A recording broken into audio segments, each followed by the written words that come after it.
ব্যক্তি হলো ওই দিনের রাজা। ওই দিনের কি রাজা। পাকস্থলী সুস্থ থাকবে, মন ক্লিয়ার থাকবে। আবার রাত্রে শোয়ার আগে 1 পিস খাইয়া 40 কদম হাঁটতে হবে, 2 পিস কলা খাইতে হবে। বয়স বাড়বে কিন্তু যুবকের মতো দেখা যাবে। এটি জান্নাতের ফল। কি ফল? কোরআন কি বলে দেখেন, বয়ান শেষ হয়ে যাবে, বেশি আপনাদেরকে জ্বালাবো না। কোরআন কি বলে দেখেন, এটা আমার মুখের কোনো কথা না।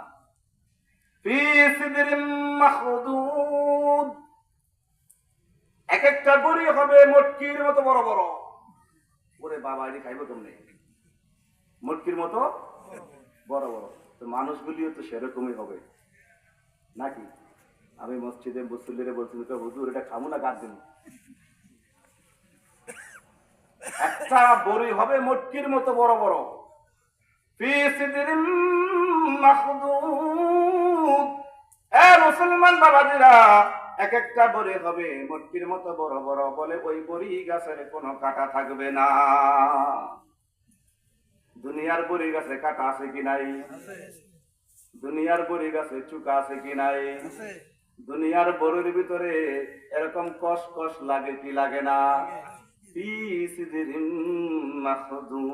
আল্লাহ বলতেছে ওই জান্নাতের বড়ি গাছের ভিতরে কোনো কসকস লাগবে না, জান্নাতের বড়ি গাছে কোনো কাঁটা থাকবে না, জান্নাতের বড়ি গাছের শিকড় এরকম মাটির নিচে থাকবে না, জান্নাতের প্রত্যেকটা ফল গাছের গোড়া থাকবে উপরের দিকে, আগা থাকবে নিচের দিকে।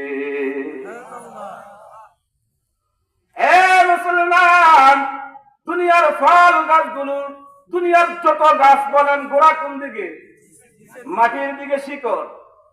আল্লাহ রাসূল হাদিসের ভিতরে বলে জান্নাতের ভিতরে সমস্ত ফল গাছগুলোর গোড়া হবে আকাশের দিকে, আর আগাগুলা হবে নিচের দিকে, যাতে সহজে সহজে আপনি আনন্দ করে ফলতে পারে।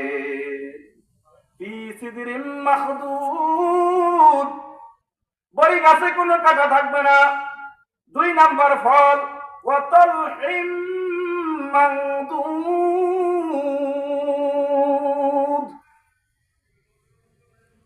যেটাকে আমরা বলি হানায় হানায় কলা, বলি না? এটাকে বাংলা ভাষা বলে কাদি কাদি কলা। কাদি কাদি আমরা বলি হানায় হানায় কলা। অতল হিম্মামদুদ, বলে হানায় হানায় কাদি কাদি কলা তোমার কাছে আসবে। এক একটা কলা বিশাল 2 হাত 2.5 হাত লম্বা। রংপুরের ময়মনসিংহের কলা তাদের কাছে ফেল, সদরঘাটের লঞ্চের কলা তাদের কাছে ফেল। কথা ঠিক কিনা? সদরঘাটের লঞ্চের কলার ভিতরে ফরমালিন আছে নাকি? সদরঘাটের কলা ওরা কারেন্টের হিট দিয়ে ওরা